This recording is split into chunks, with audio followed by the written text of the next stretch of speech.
Rabbi for the refuah shlema of Yona bat Osnat. By Anonymous, in honor of the happiness, health, and wealth of Daniel Shalom ben Sarah. That's a good blessing, baby. You got happiness, health, and wealth. That's pretty cool. We're also going to have to determine what happiness is if it's not health and wealth. And for the refuah shlema of Menachem Mendel ben Sarah Batya and Devora Fega bat Rezel. So...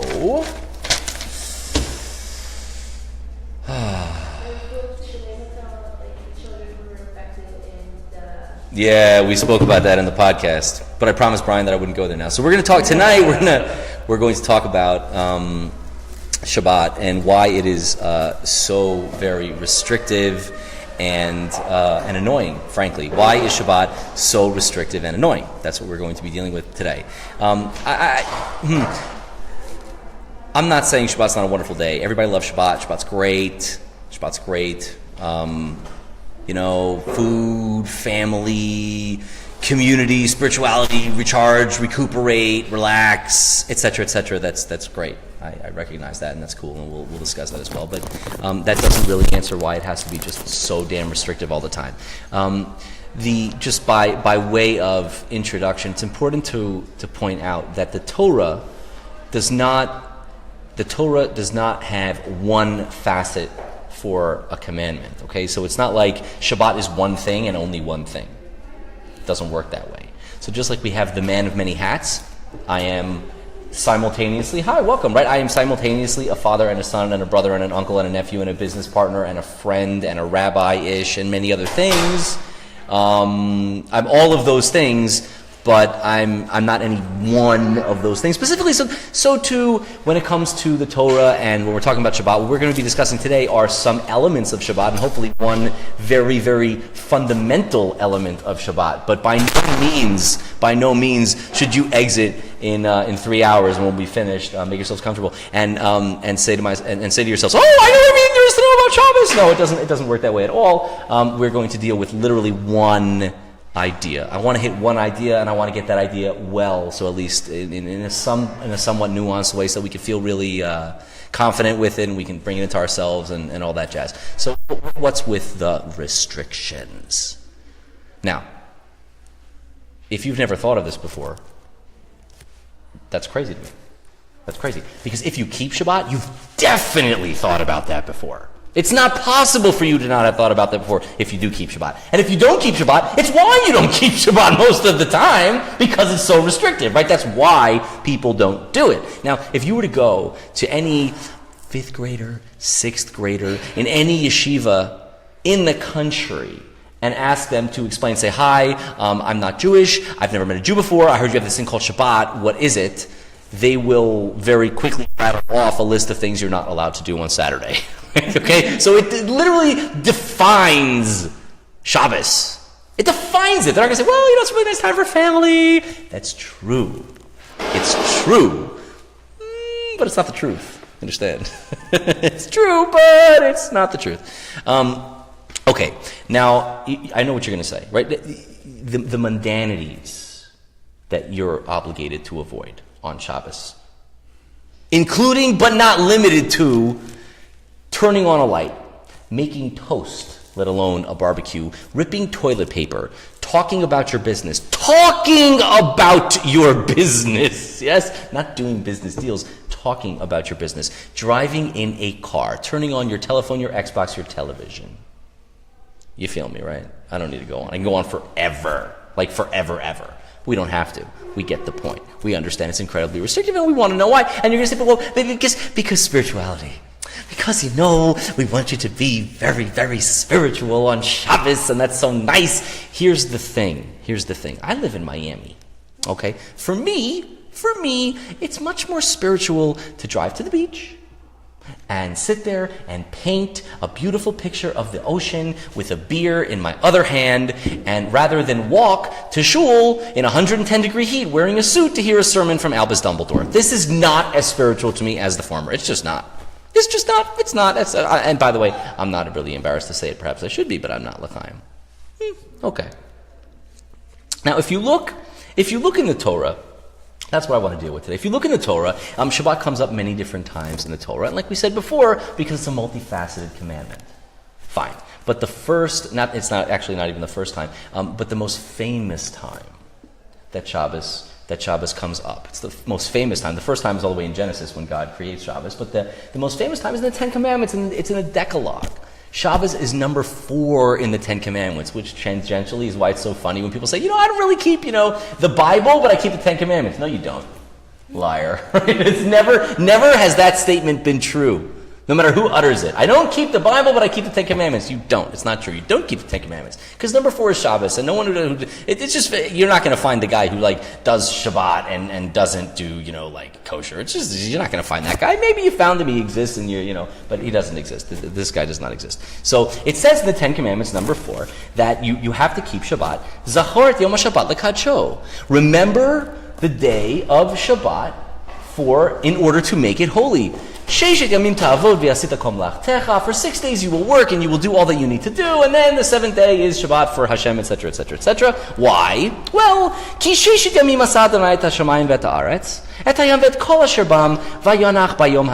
because God, He created the world in 6 days, and then He rested on the 7th. He chilled on the 7th, and God did Shabbos. And if God did Shabbos, then you should do Shabbos. By the way, I apologize in advance. Sometimes I say Shabbat and sometimes I say Shabbos, because you could take the kid out of the trailer park, but you can't take the elementary school out of the kid, and therefore it just chemistry, it happens. So let's assume that we're what? Oh, you can move the iPad wherever you like. Tell me this way, into this direction. I'm sorry, guys, with technical difficulties. My producer. Okay, how's that working? That's good. Oh, I'm so excited! Wow, I'm so excited. I'm excited to see you. I'm more excited to meet you. Okay, we'll talk after this year. Fine. So, it's from Michael. From Bemelech? Yes. Okay, awesome. I hope it's cool. I don't get a shout out? Yo, Libby, you don't need a shout out, okay? You're a human shout out. Yeah. So, okay. So it says in the Torah, in the Ten Commandments, that the reason we keep Shabbat is because Hashem rested on the 6th day, on the 7th day. And this idea is in fact brought to the fore if you go to shul on Friday night after the Amidah, the silent prayer. You get 2 people to stand up together, 2 at a time, or everybody, but at least 2, and they say this little passage from Genesis, and all of the heavens and earth were completed, and God rested on the 7th day, blah, blah, blah. And the reason that you need 2 people to do it is because in Judaism, when you have testimony, you require 2 witnesses. 1 witness in Judaism does not really hold water, you need 2. And therefore, for me to get up by myself and say Vayechulu, that would be insufficient. So you and I would have to do it together. Because we're testifying that God created the world in 6 days and rested on the 7th day. And obviously we both know this is ridiculous for 2 reasons. Number one. Thanks, Johnny, I appreciate it. Number 1. I'm testifying that God created the world. I might look old. I am not that old. I wasn't there. So I'm testifying about, okay, so we're going to say that it's symbolic and it's metaphorical and yada yada, I'm okay with that. The second question is really the bigger question. If you keep kosher,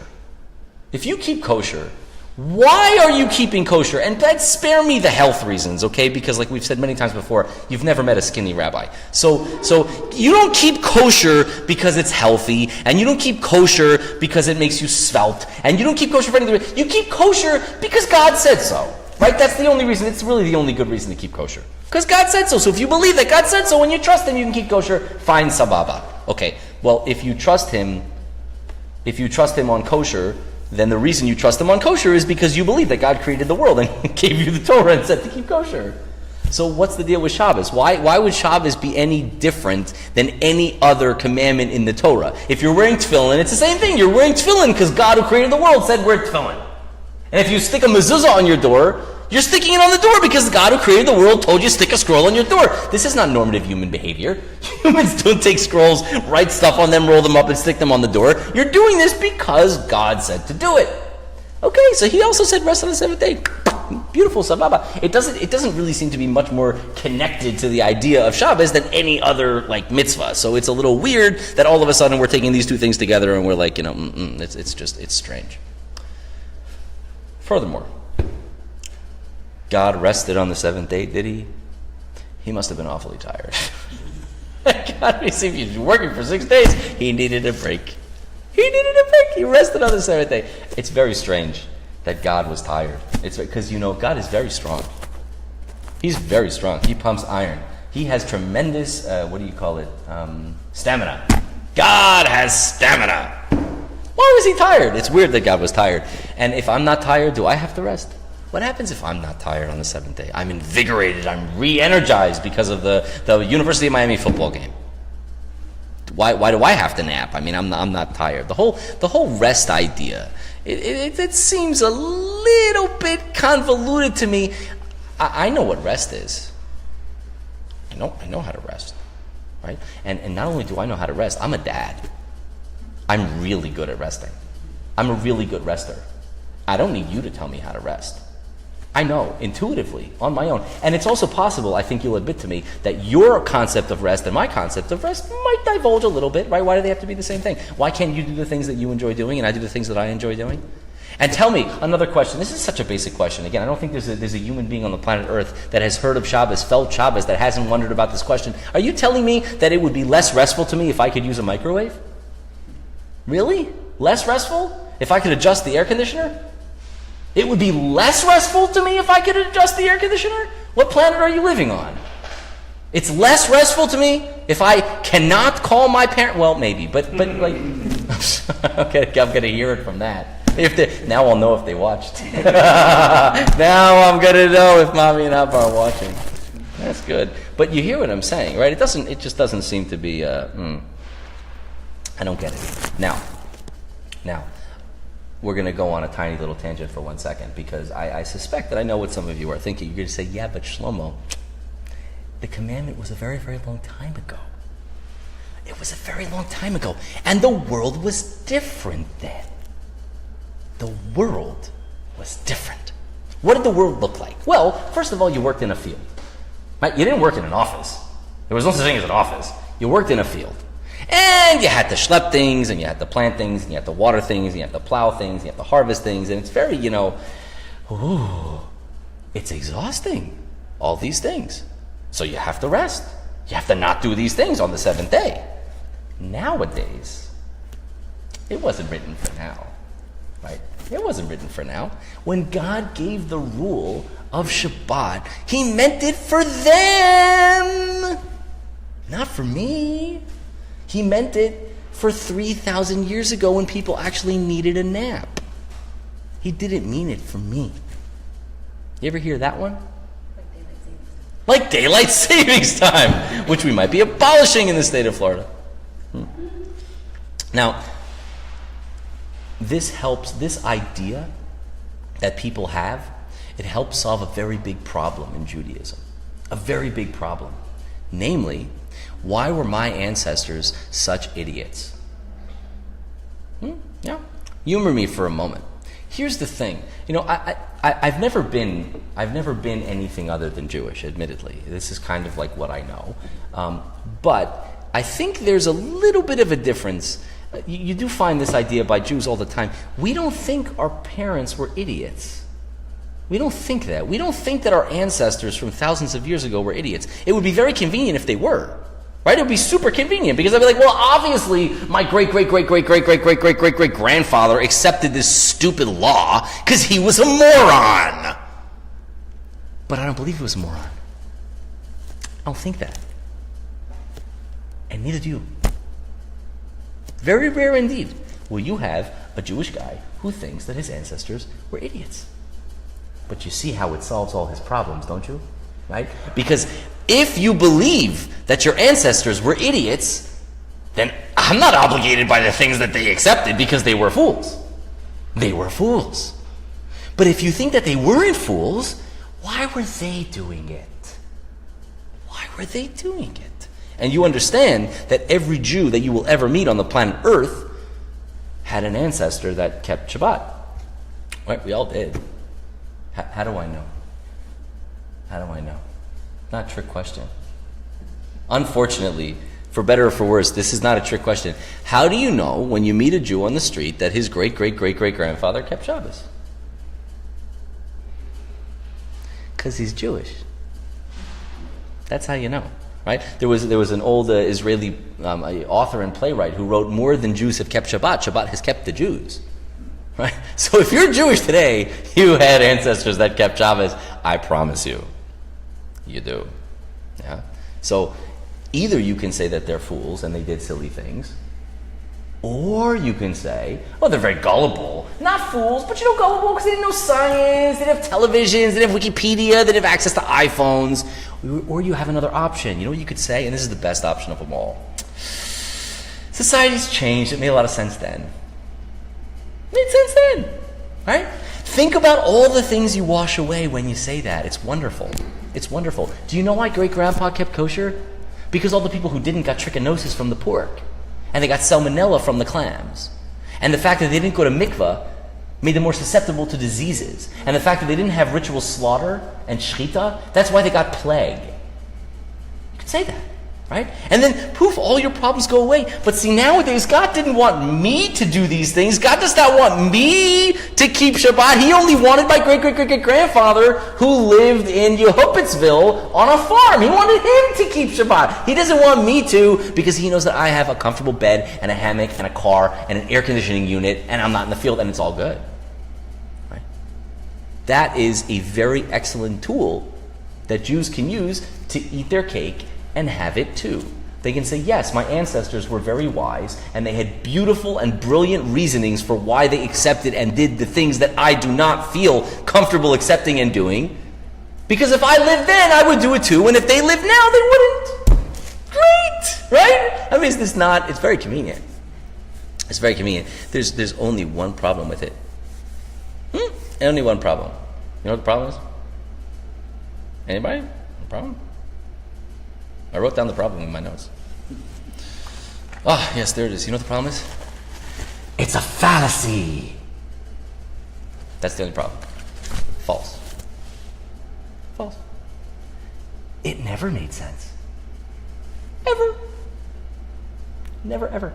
And when I say never made sense, I mean, like, not just the Shabbat thing. If you go through the Torah, like qua Torah, the laws, most of the laws did not make sense to the people that used to live then. For example, you can go anywhere from like kosher all the way to homosexuality. People say oftentimes, I don't want to go down this road now because we've already done a class on it and people can like go back and look at it in the archives. But there's this fallacy that, in 2,000 years ago, homosexuality was viewed as very bad and that's why the Torah said it was bad. And now we know it's fine and therefore now it's fine. No, that's not true. That's not true. If you go back in time, there were societies that were rampantly homosexual, and the Torah didn't make sense then. The reason that it made sense to you 300 years ago is because the world was so Catholic and Muslim that they had accepted that it was wrong and they would kill you for it, and therefore you figured they must be right about it. And then we got a little bit more liberal, cast off the religion, and we're right back to the Greeks. You understand? So it's not true. It never made sense on its own. It wasn't intuitive on its own. It didn't make sense to the people back then. And by the way, Shabbat was 1,000 times more restrictive for them than it is for me, because I can have timers in my house. Yeah, boom. Yeah, timers. I can leave the light on. You know what happened for them? Dark. Dark, right? Candle light up, gone. Dark. Do you know why we light Shabbos candles?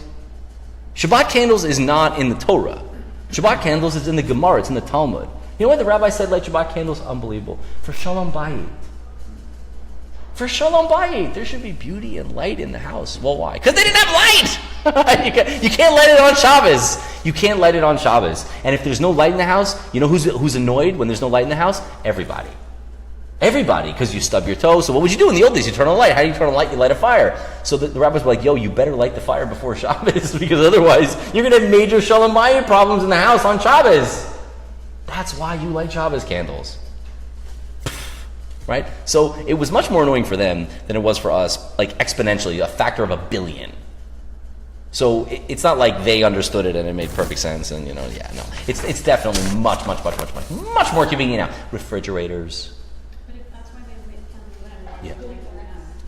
We just keep it going. Yeah, we just keep it going. So there are rabbis out there that will tell you if you leave a light on, it's the same thing, and you can literally make a blessing, lahadlik ner shel Shabbat, on a light bulb, depending upon what light bulb you have. Same concept. It doesn't have to be fire, or some would tell you that this is fire, depending on how you look at fire. So, but yeah, 100%. Yeah. The same ones that say that you can make Havdalah also on your. I don't think you do it on LED. we're getting a little bit of hair splitting now, but on a regular filament, you can make a blessing on that. Same thing, no problem. So, our real issue, just to go back to we know what the issue is. Why is it so restrictive? And I'll tell you. You're asking the question wrong. Unbelievable. It's the wrong question. I was thinking about this, because it bothered me too. Like, I keep Shabbos. So it's not like the question has never occurred to me. It's the wrong question. It's absolutely the wrong question. The question is not, why is Shabbos so restrictive? Because by asking why is Shabbos so restrictive, the assumption in your question is that in order to attain the goals of Shabbos, you could remove all of this stuff and let me drive to shul and have dinner with my family on the barbecue, al ha'esh, and go out to my friend, right? You could do all those things and still have amazing Shabbos, so why does it have to be so restrictive? That's why the question is flawed, because your assumption in the question is wrong. Flip the question. The question is actually, you're telling me, do you know how many piles of mountains of hair-splitting halacha go into the restrictions of Shabbos? Mountains, right? Mountains and mountains and mountains and mountains of what you're not allowed to do. That's not an accident. That was clearly premeditated. Clearly. So the question isn't, why is Shabbos so restrictive? The question is, why would you go so far out of your way to make something so restrictive? Restriction on Shabbat is not an accident. It's the goal. It's the purpose. It's meant to be restrictive. The question belies an assumption that there's no reason for it to be restrictive and therefore it's foolish and get rid of it. But that's silly, because it's not an accident. It's premeditated, it's focused, and it's specific. So the actual question is, why is it a great idea to have so much restriction? Why would you do that? But you see, all of a sudden you're asking a very, very different question. It's the same question. It's the same building blocks in the question, but it's a very different question. Because the second you ask the question, you kind of intuit the answer. And it goes to the whole timing thing then. Yeah. With loopholes, you mean? Yeah. That's a great question. How loopholes work, we go into that. So it's not why is Shabbos so restrictive. It's why would you go out of your way to make something so restrictive? What do you gain by making something restrictive? Where are the real laws of Shabbat written? They're not in the Torah. They are. They are unzipped, so to speak. The Torah writes things in very, very condensed form. So it's incredibly dense. And then the Talmud will come and they'll unpack it. So they'll tell you, for example, in last week's portion, without getting too far into it, in Mishpatim, when it talks about an ox scoring an ox, that's giving you all of the entry-level tort laws that will be with you for thousands of years. So when, God forbid, a person gets into a car accident with somebody else, the legal steps that have to be used and maintained in order to adjudicate that case are to be found in Bava Kama, which goes right back to the portion of Mishpatim. Everything was all the way back to the source. Primary source. So all the rules of Shabbat are in the Torah? The rules of Shabbat are in the Talmud, learned out, gleaned from the verbiage of the Torah. That's with the exception of rabbinic law, because we also have rabbinic law that the rabbis later on came and added to the Torah law as well, which is a separate category of law. The same way you have like federal law and state law, so you can also have Torah law and rabbinic law. And where fit the Torah Be'al Peh in all the rules of Shabbat? Well, that's a much larger question, because I'm not sure that you and I mean the same thing when we say oral Torah. But suffice it to say that the Talmud in Tractate Shabbat is dedicated to that. Right. And you don't think that God gives the Torah Be'al Peh so will... I don't? No, to evolution with the world and change? Yes and no. I think that when you talk about evolution and change, what you really mean is application of principle. So the principle stays the same, but the applications change. So there are 150 billion different ways to have a fire. 150 billion. The question is, what are the parameters of fire, and what is the Torah's view about the maintenance of a fire on Saturday? That becomes the question. So once you have that question, it doesn't matter if the fire that you're using is by turning the key on your car, which has a combustion engine, or whether you're traveling on a train, which is taking coal and shoveling it into a locomotive, or whether you're lighting a cigarette. It's all the same. Right? So it's true, you will have applications that were never heard of 50 years ago, let alone 1,000 years ago. But the paradigm of the law remains exactly the same. And that's the same for Shabbat and for Tum'ah and for Kashrut and for absolutely everything. It will always be exactly the same for that reason. But so yeah, the situations evolve, but the principles do not. The principles are the same. Yeah.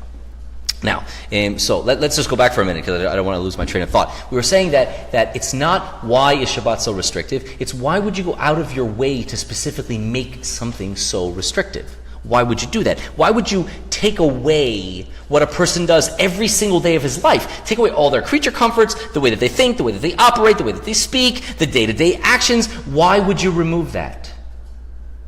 Well, it's pretty obvious, right? Like the question answers itself. Because you want that person to get out of that bubble that they exist in all the time. Right? I mean, isn't that... It screams, right? The question screams the answer, if you ask it that way. The question screams the answer. So let's look at why. What would the purpose of that be? So I'm going to tell you something that you may not like, but I think it's very true. You, the human being, you and me and I and all of us, are wrong about everything we've ever thought, ever. What do I mean we're wrong about it? I mean that we don't understand the depth of anything. Anything. We don't understand all of anything. Why? Because your brain is doing the understanding, and your brain is a lens. So all of the stimuli that you experience are run through the filter of your brain. For example, if you live in the year 900, you know that the world is flat. And if the world is flat, that means that every piece of information that comes into your brain is run through the lens of world is flat.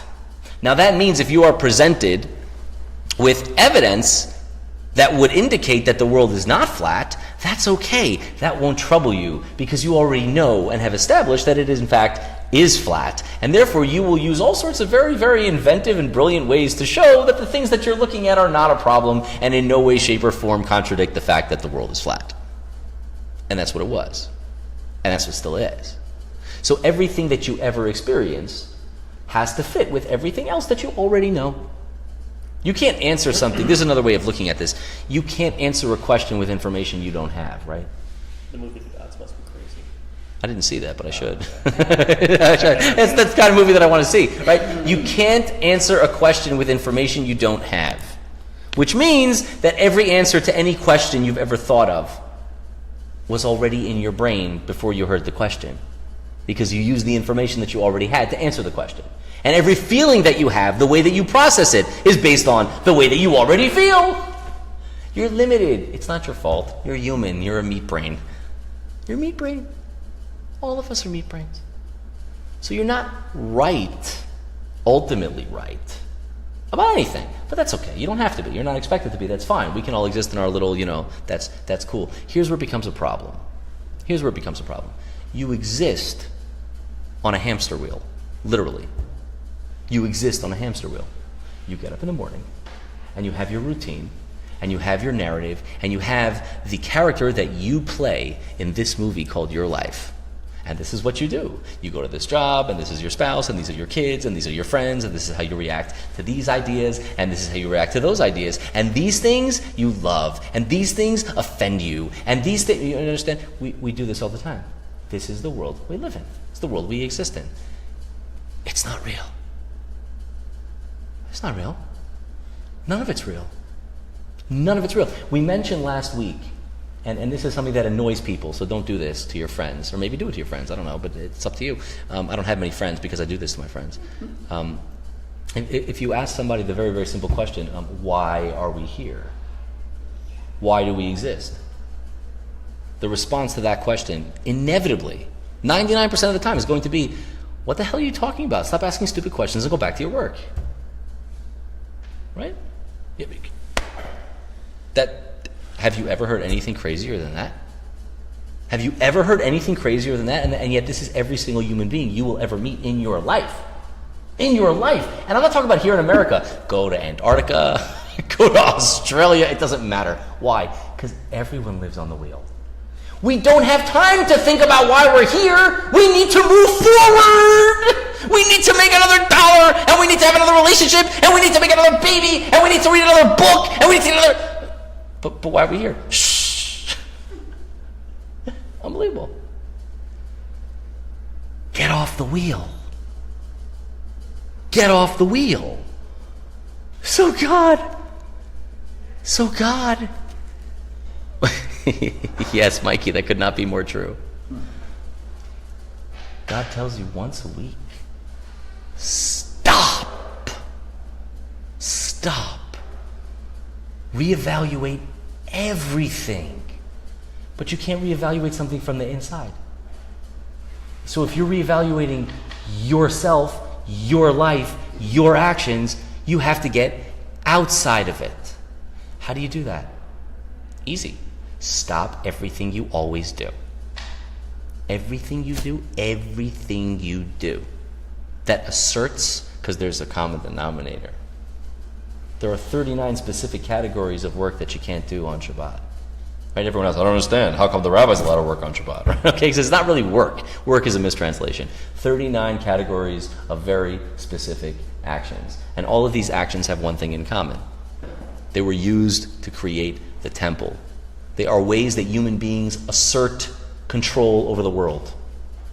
That says, once a week, get out. Because this whole idea that you control the world, this whole idea that you know that in your society, that's telling you the truth, that whole idea, rotten to the core. Your society's not telling you the truth. They can't. They don't know the truth. Your society was cobbled together haphazardly. It evolved based upon all sorts of things, some of which are as mundane as the weather. Like literally the weather, right? If you look at Jared Diamond, who wrote Gun, Germs, and Steel, and he talks about why these societies evolved rapidly and these did not. And one of the answers was like unbelievable. He's like, because if you look, these people were able to plant wheat because they were migrating east and west, and these people couldn't plant wheat, and therefore they couldn't support enough people. So the accident of your geography could define what kind of society you live in. Literally. Get out of it. Get out. You want to know why Shabbos is so restrictive? Because that's the point. Everything you do, you need to stop doing. So when you say to me, Sprung, listen, like, Shabbat for me is awesome. We have dinner with the kids, right? It's really, really cool. It's awesome. We're going to dinner with the kids. It's amazing. We have dinner with the kids, and then we relax, we chill, watch a movie together with the family. Shabbat day, we run some errands. We have lunch with the family, chill with the friends, veg out a little bit. Those are all wonderful things to do. Wonderful things to do. They have very little to do with Shabbat. They are ancillary benefits, which are outgrowths of Shabbat. But they're not the purpose of Shabbat, and they're not the definition of Shabbat. It's not the purpose. Shabbat is not to go to sleep. Shabbat is to cease and desist. Do you know how you say in modern Hebrew a strike? Shvita. Shvita, Shabbat. Shvita is a strike. It means you're ceasing to work. It doesn't mean going to sleep. You can sleep on Shabbos. It's fine. I take a nap. Shabbos is a wonderful nap. The idea of Shabbat is to get off the wheel. To get out of yourself. Which means, you understand, that you should never, ever, ever be the same person on Sunday.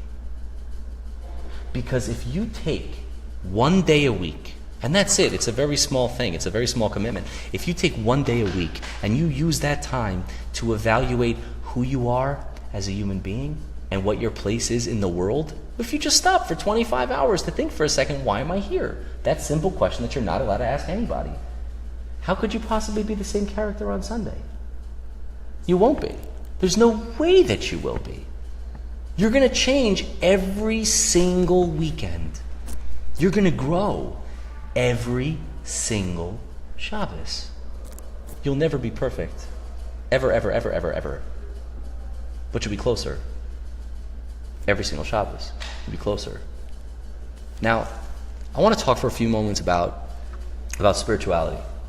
Because, and I know I'm going to get it for this, but I don't care. Spirituality. What's spirituality? Oh, it's this feeling when you just really feel spiritual. You have this feeling and you're connected. No, that's an acid trip. Spirituality is not an emotion. It's not an emotion. Listen closely. If spirituality is an emotion, then it only exists in your mind. It does not exist on its own. It's only something that you're feeling, and as soon as you're finished feeling it, it's over. It didn't exist. It wasn't something that was true. It had no basis in the universe. It only happened in your head. You took heroin. That's not what spirituality is. So I had this discussion once with a girl in the University of Miami a very, very long time ago. I was like probably all of 23. Believe it or not, I was less PC than I am today. And a lovely girl. We were talking we had this learning group at the university, and I asked everybody what they did over Shabbat. And she said to me, I remember this so vividly. I'm going to send her this video on Facebook. We were going around saying, what did everyone do on Shabbat? And she says, well, we had this great service. We had this amazing service. She says, I belong to this prayer group called the Synagogue Without Walls. And we take turns and we go to different people's homes in the congregation because we don't have a shul. And we sit in the backyard and we hold hands and we close our eyes and we meditate. And it was a really, really great service.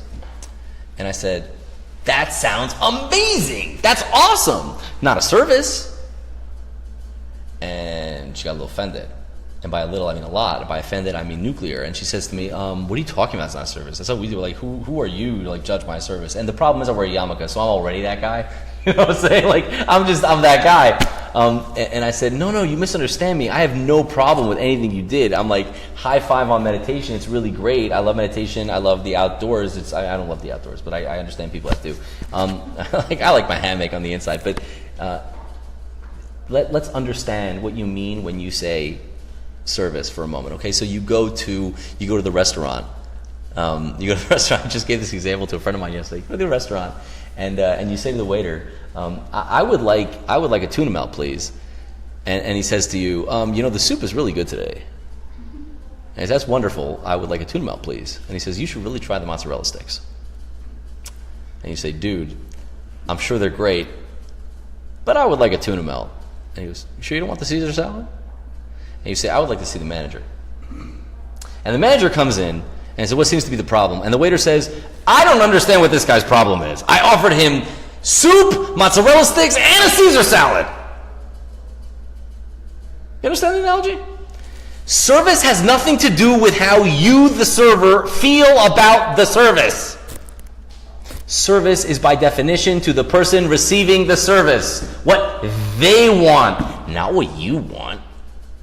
It has nothing to do with what you want. So if you're telling me that your service was juggling bowling pins, does it mean that can't make you feel good? It can make you feel great to juggle bowling pins. Why not? It makes me feel elated. That's great. Religious ecstasy, you and your bowling pins. But please don't confuse that with service. That's not what service means. That's you juggling bowling pins and it makes you feel good. High five. Similarly, spirituality has nothing to do with how you feel. It just is. It's a thing. It's like mathematics. It's a thing. It exists. And you can dabble in it or you can choose not to dabble in it.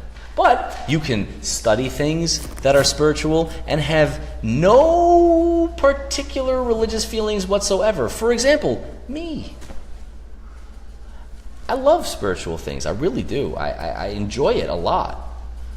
I wouldn't say that I get emotionally, yay, religious ecstasy turned on by these things. That's not how it works. I just like it. I enjoy it. I also like watching football and, eating hot dogs. These are things that I enjoy doing. This is more meaningful, but it doesn't make me feel any particular way necessarily. Doesn't have to. Spirituality just is what it is. So on Shabbat, when we're looking from the outside in, and we're supposed to be really taking stock of what we're doing here, again, from the outdoors, it can't be with the answers that you already know, and the ideas that you already have, and the things that you want to be true. It can't be like that. It's never like that, because that's not the reality. That's just what makes you feel good. That's just tickling yourself. That's it. That's all it is. Now, what is it really?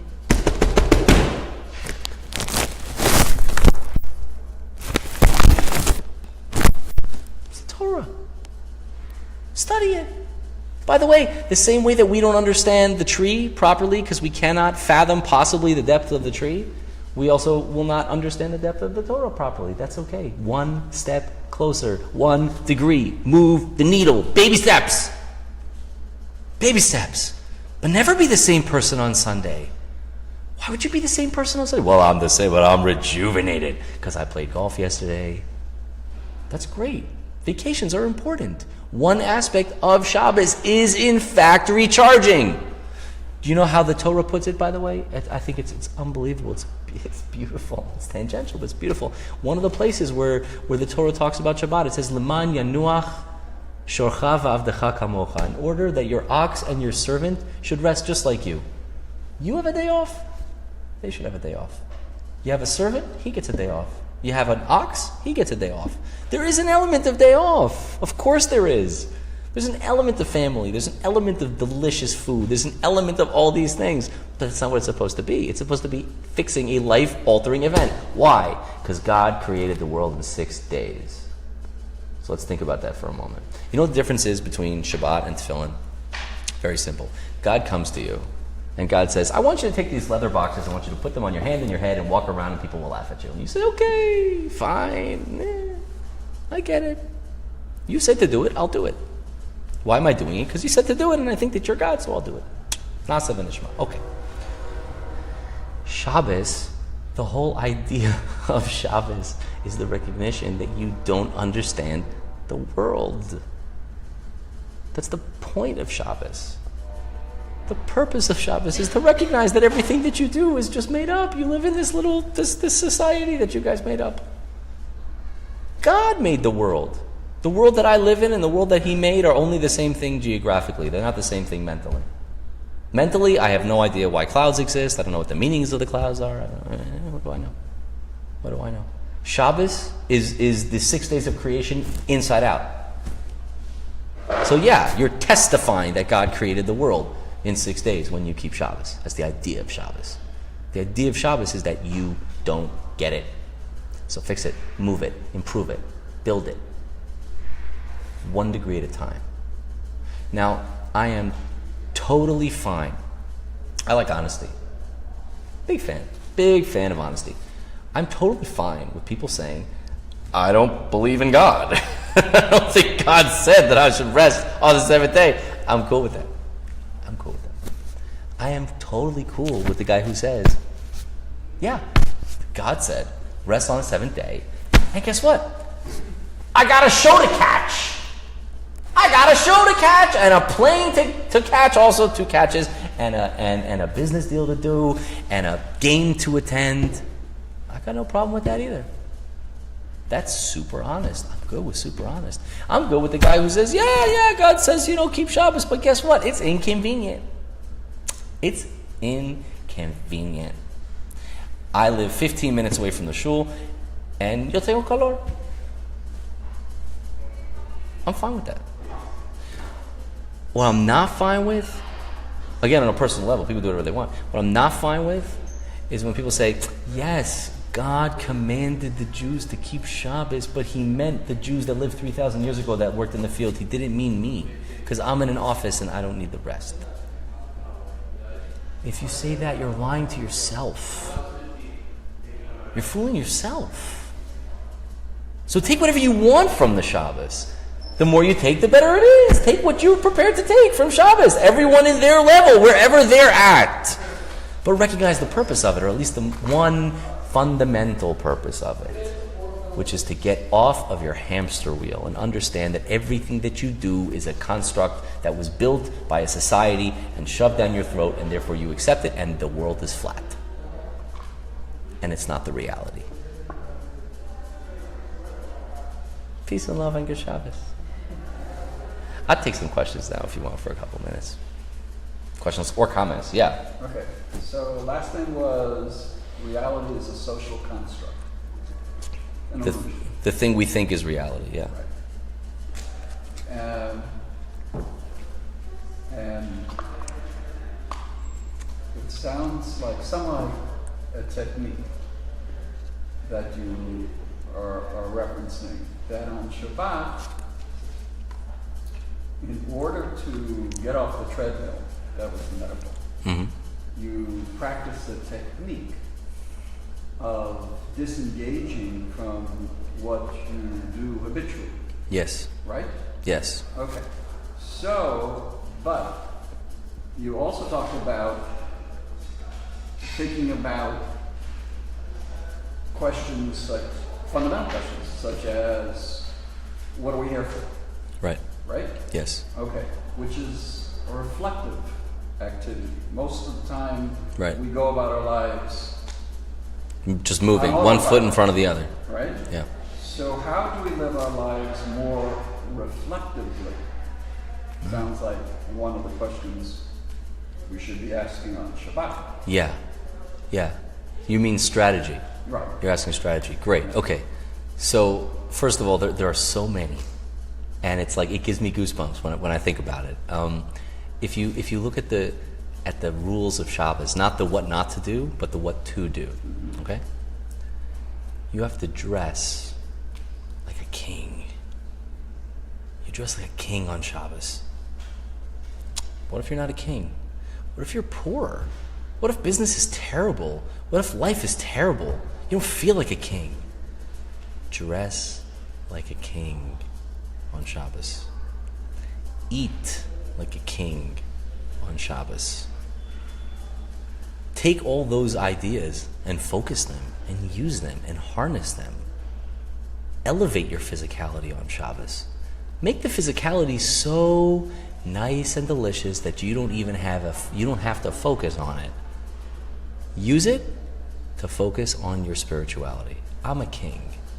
I'm a king. Life is grand. Life is amazing. Okay. Let me think about my actions a little bit. Let me think about the way that I speak a little bit. Let me think about the way that I treat my family a little bit. Did I call my grandmother this week? Did I call my rabbi on Erev Shabbos? Did I speak with my parents? But this is just me, right? Did I learn enough last week?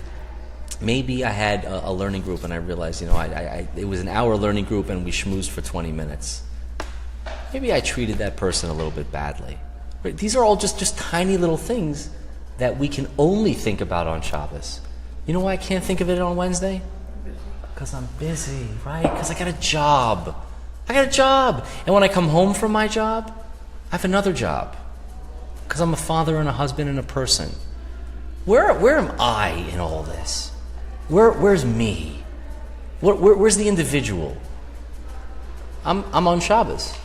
That's when there's me. There's me on Shabbos. Because there's no job on Shabbos. There's no car on Shabbos. There's no phone on Shabbos. There's no television on Shabbos. None of that exists. I'll be back to it on Sunday, rest assured. Saturday night comes, yeah, boom. I'm right back watching the hurricanes, 100%. But for 25 hours, there are no hurricanes. And it's the only 25 hours a week during the season that there's no hurricanes. Because the rest of the season, I assure you, there's hurricanes. All about the you. On Shabbos, there's no you. And anyone who heard about the game, who tells me about the game, is in big trouble. Yeah, Shlomo does not react well to people that drop info on the hurricanes on Shabbos. They're all tools that have to be harnessed, and the strategies have to be utilized. And one thing that we do in our home is, it's so funny because I didn't think anything of this when I was a kid. When I was a kid, this is just something that we did, and whatever. We sing. We sing in my house on Shabbos. And I grew up singing, in my father's house. We sang together. We sang the Shabbat songs. And now that I'm older and now that I have children, and not all of my children necessarily like to sing, and when kids don't like to sing, they say, why do I have to sing? And I started thinking about, why do I sing? And until my kid asked me, why do I sing, I never thought about it before. I just sing. And then I realized why I sing. And I realized how sad it is for people who don't sing. Because everyone loves music. Everyone gets into the car and they turn it on, and everyone's got the things in their ears all the time when they're in the elevator, when they're walking down the hallways, when they're walking down the street. Everyone loves music all the time, but you never sing. You don't get to sing. I can't sing, that's embarrassing. I can't sing, that's weird. I love hearing professionals sing, that's beautiful, and music is so amazing, and the experience is otherworldly, but I can't sing. Oh, I'm going to sing at my Shabbos table. I'm going to sing. I'm going to sing at your Shabbos table. I'm going to sing at any Shabbos table. I'm a Viking, baby. I'm a Viking. You put a cup of mead and a dead animal in front of me on Shabbos, and I'm singing. Because I don't do that the rest of the week. On Shabbos, I sing. It's just another outlet of connection. There could be other ones, right? Also, I love talking about the portion. Asking relevant questions to today. Why does it say this? How does this connect to me today? Remember, if God gave a Torah, it's not any more or less relevant depending upon when or where or how you live, because he is outside of time and space. So whether you are a very rich sultan of Egypt living in the 12th century, or whether you are a very poor, decrepit peasant living in the Ukraine in the 17th century, the Torah speaks to you equally, because God is outside of time and space. That means that it's our job to figure out how it's talking to us today. What does it mean today? How do these words apply to me? Shabbos is a great time to do that. You know why? Because I'm not busy. Yeah. You missed the most important point. Probably. Yeah, what's that? Okay, so Shabbos, you said, was testifying as witnessing. Okay, witness the creation Right. by God. Right. Okay, also creation by man. Of man. Yes. Okay. Yes. And man was created in the image of God. Yes. Okay, with this incredible, valuable aspect. Right. Irreplaceable. Can't substitute one for the other. Okay? Just super infused with God, peace of God. Mm-hmm. Okay, Shabbat is a time when we communicate that message to our kids by doing the Birchas Banim. Oh. Which tells the kids that it is, no matter how they behave during the week, because the whole week is a matter of judgment. Right. You were good or bad. You scored well, you scored poorly. You crashed the car, you drove safely, whatever. It's all action related. Shabbat is the point in which we say, Shabbat was God, God created you in the image of God, you are in the image of God. Yeah. And then you infuse with them I like that. self-respect, so it's a judgment-free day. And by blessing the kids, you give them the self-respect, which is the major challenge. And then they can move on. Aren't blessed once a week by the parents. I like that a lot. I like that a lot. We do have that custom in our family as well. Not everybody. It's so natural. Right, it could be. Yeah, I think that's a really good point. Yeah. I think you alluded to it earlier, but the answer I've always heard is that it's a mistranslation of Bayanat Mashvi. It's not that he rested. Right, of course. It's that he stopped the creation process. Right, he ceased active new creation. So we stopped the creation process. We stopped the malachot, which is the creation process. So. Exactly. All right, ladies and gents. Shabbat Shalom. Thank you.